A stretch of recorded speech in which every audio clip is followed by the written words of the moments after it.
ah yéen ki la koy yéen agul fenn yéen ak naan ngelaw ñoo yem ñaar xam naa ni góor gaa ngi naan tey sama waay du changé ndeysaan kon boog ah papa jërëjëf nga santal ñu yàlla incha allah ñu ngi taqrib te fas yéene woo ñëw bàyyi waaye am nga liggéey yàlla daf la boole ku takk koo xam ne daf la ne fu mu tilimee rek su ma gisee mu tilim te fóotaloo ko rek maa ngi yow gis nañu li ñu yàlla terale ci sa barke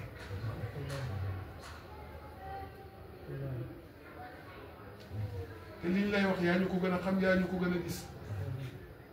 waaye sa waajaa ngi nii dof bi mu ngi nii di waxati jàppe ko dof rek te di ko ñaanal mu wér te bëggul wér xam nga lu tax yàlla toppul dof رفع عنه القلم loolu nag tolluwaay boobu yàlla nañ fa yàlla yóbbu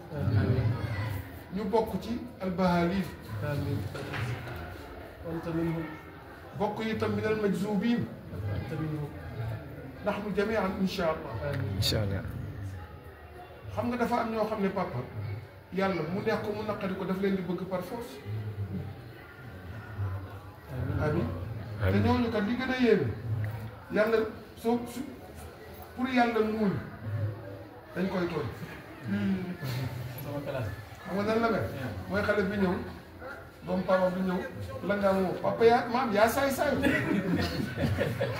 papa bu bëgg a toj kaam ma ni ko ma xool ko xoolu jaraal yi mu ne mig fekk na man loolu moo may dundal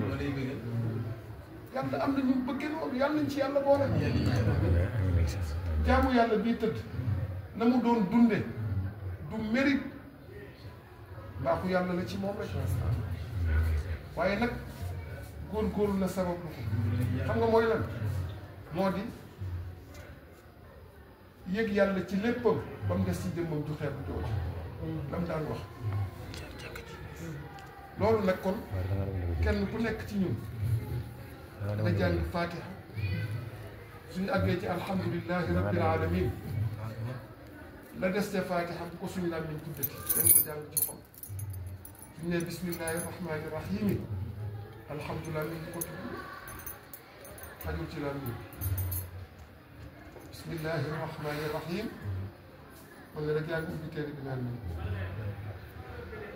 jàng ko ba mu jeex dale ko ci alhamdulilah ba ci wala baal yi ñu sante ko yàlla di ñaan yàlla ci at mii ñu door muy suñu at te du suñu at juróom-ñaari bunt yi nga xam ne mooy bunt yi yëpp yàlla na leen ko yàlla ubbi. amiin yaa rabbi. 25 du 2025 lañ ne 2 ak 5 lan la beneen 2 bële soo ko ci yokkee sooy compter ba àgg 9 soo weesoo 9 da ngay baamtu rek soo nee 10 0 moo fa njëkkoon ak 1 soo nee 11 1 la nga yokkaat ci benn moo tax maqaamaat yëpp ci juróom-ñeent la yem 7 nag la kenn xamul lu mu as-sab'ul mathani moo tax ci la sallallahu alayhi wa sallam di ñëw suñu nalee mbalaan su 6e bii daanu rek moom toog na parce que 7 bi day fekk lépp ak Cheikhuna Tijaani ak xulafaa yi ñii sax